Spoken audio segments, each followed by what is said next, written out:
Thank you, Madam Speaker. Madam Speaker, I asked to speak in item 1, 1A, 1B, 1C, Councillors, 1D, please. and 1E. Madam Speaker, I've been standing in council for the past 12 years, and never in my life has this administration...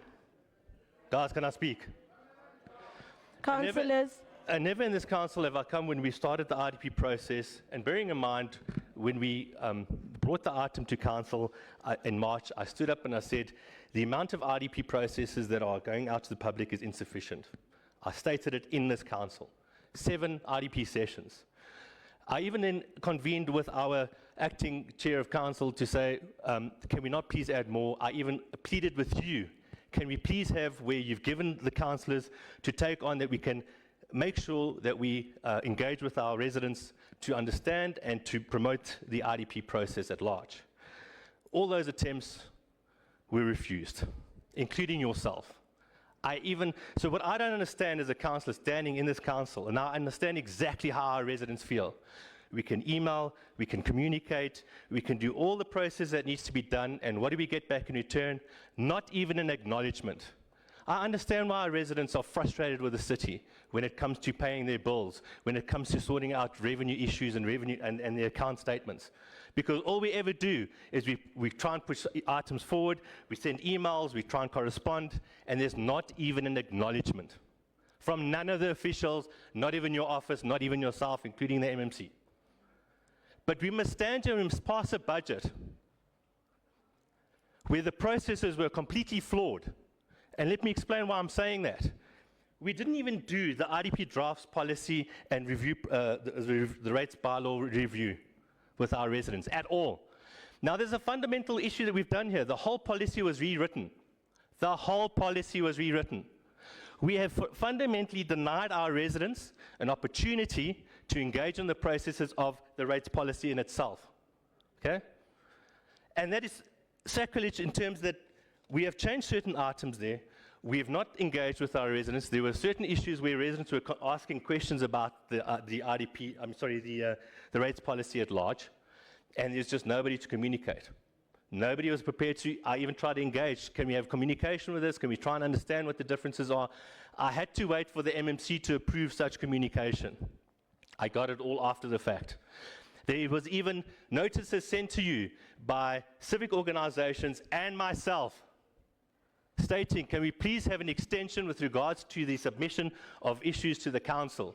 I was yet again ignored, so were all the organizations that requested such were ignored. And yet you're asking us to stand here and approve a budget. Let's go one step further. Your items annexure A, your annexure on item C, 1C, annexure C's and D, coming to this council for approval, yet are blank, but you want us to approve something. So you want us to commit fraud to approve a budget that doesn't even talk to what our residents' comments were. And we're standing here as public reps, but we must commit fraud in this house, in the city of Johannesburg, because we don't want to follow processes. How can you ask us to pass a budget when we don't even have the relevant information to engage on such? And what upsets me the most is the fact that we completely get ignored. I've been ignored month after month after month, and I was proactive in asking. The Democratic Alliance was proactive in asking, please can we engage? I even asked, can we engage on all the business plans? Let's understand what our entities are trying to do. Let's see the turnaround strategies. Keep on getting ignored. So what must we do when we come to council and we get ignored? I must stand here, willingly adopt a budget when nobody's been engaged. You tell me that it's a budget of the people, yet your inclusivity was only 0.075% of the Johannesburg population, if we're assuming the population is 6 million. Please tell me how that is inclusive. Please tell me how we are engaging with our residents. More so, the forgotten ratepayers. Mind you, let me just tell you, all these increases don't affect those that don't pay their bill. It affects those that do.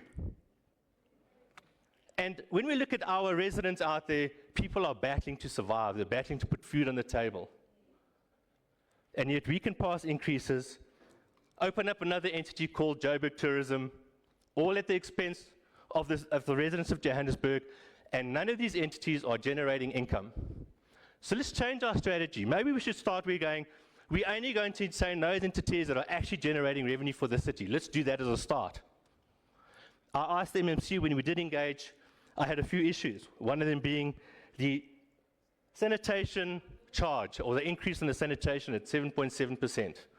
What is the justification of the 7% increase when it's based on property size and multi-dwelling tariff? There is no justification. I'm almost certain if we take this issue to the courts to find out the methodology and how you come to your 7.7, it's going to fall flat. Why is it not charged in the same tariff charge as the property rates if that is your baseline and what you determine your surge at? There's no explanation. I asked, can I please have the reports on the capital, the per capita expenditure on the capital budget for each and every single ward? I still don't have it. But we must stand here and we must support a budget which is not inclusive, which have left out a whole lot of people. You yourself changed the time of the IDP sessions, especially Region E, from 6 o'clock or 8 o'clock, or 6 o'clock to 3 o'clock. I want to know, how did we communicate that to our residents? How did we communicate the changes of times to our residents that were supposed to engage on this process? We did not, because I asked our residents whether we got SMSs or not. So I want to be proactive in what I'm going to say to you here. We have a fundamental flaw in the process termed the IDP process. And I think it needs to start with education.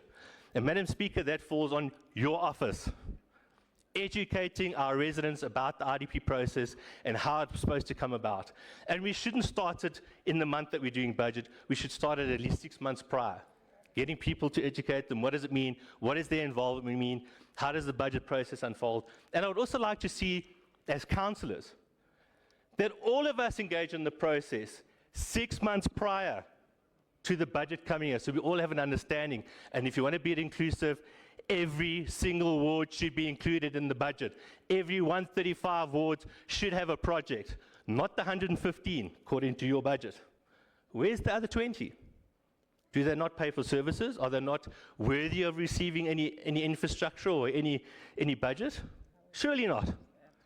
And how inclusive is that? It's not. So, yes, Madam Speaker, the budget for us is a farce. It's a farce because we did not engage as we should have engaged with everybody and all those concerned. And I'm tired of standing here asking and asking and asking. Where's the spirit? Where's our spirit of Ubuntu? Where's the spirit of trying to make a budget? And I've always said, I'm not going to politicize the budget. I said we'll help if we are included. We were excluded. So, Madam Speaker, with that, the Democratic Alliance will not support this budget, purely on the basis that we feel that the IDP process was a complete farce. We did not cover the IDP, specifically the rates policy, where, like I said to you, it was fundamentally changed.